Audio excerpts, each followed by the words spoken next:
Assalamualaikum warahmatullahi wabarakatuh. Di sini saya akan menjelaskan tentang pasar modal syariah, yaitu saham sesuai syariah. Yang pertama yaitu pengertian pasar modal. Pasar modal didefinisikan sebagai pasar berbagai instrumen keuangan sekuritas jangka panjang yang bisa diperjualbelikan baik dalam bentuk hutang maupun modal sendiri, baik yang diterbitkan oleh pemerintah, public authorities maupun perusahaan swasta. Selanjutnya di sini ada manfaat pasar modal. Pertama, sumber pembiayaan jangka panjang bagi dunia usaha.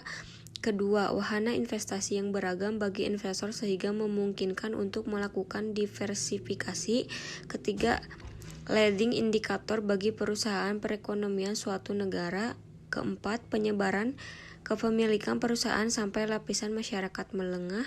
Dan yang terakhir yaitu kelima, menciptakan iklim yang sehat serta mendorong pemanfaatan manajemen profesional. Selanjutnya, pengertian. Pasar modal yang menerapkan prinsip-prinsip syariah dalam kegiatan transaksi ekonomi dan terbebaskan dari hal-hal yang dilarang seperti riba, gara, dan masyir.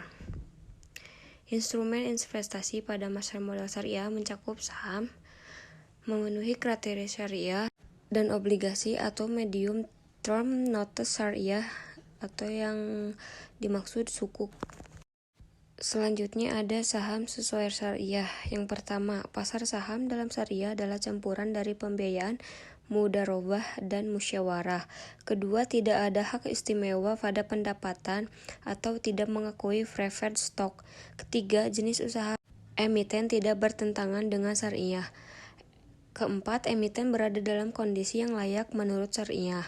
Kelima, tidak secara terhalang. Dan terakhir yaitu melewati proses investasi yang prudent termasuk diadakannya scanning dan cleansing atas pendapat.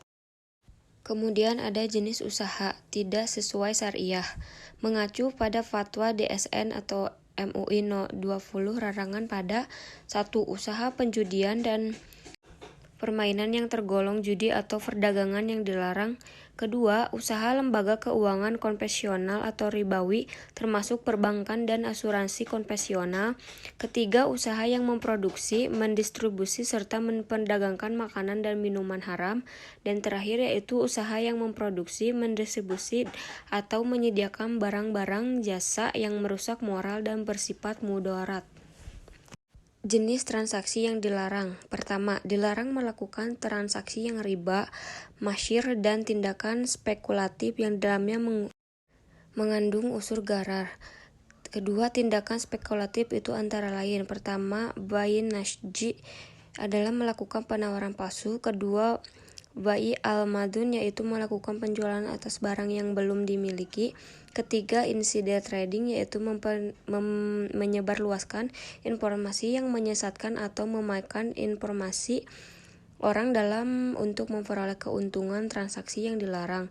Dan yang terakhir yaitu berinvestasi pada perusahaan dengan tingkat utang yang dominan dari modal.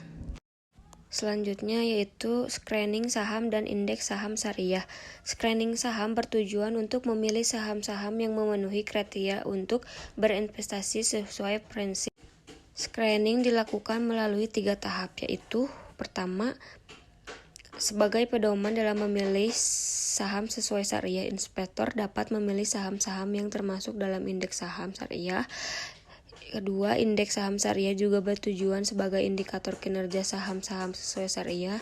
Dan ketiga, selain menggunakan indeks, inspektor juga dapat menggunakan daftar efek syariah yang dikeluarkan oleh otoritas pasar modal. Selanjutnya ada trading practices, day trading. Day trading sebenarnya bukan bentuk investasi. Biasanya day trader memonitor bursa, membeli dan menjual saham berdasarkan fluktuasi harga harian. Karena itulah sejumlah akademisi dan ulama syariah menganggap praktik ini sangat dekat dengan perjudian sehingga terlarang. Kedua, margin trading. Margin trading adalah pembelian saham menggunakan uang yang dipinjam dari broker saham. Trader membayar bunga atasnya dan karena itu apalagi transaksi ini sangat beresiko di mana seorang trader dapat mengalami kerugian yang lebih besar dari dana yang dia pinjam. Dan yang terakhir yaitu verifikasi saham.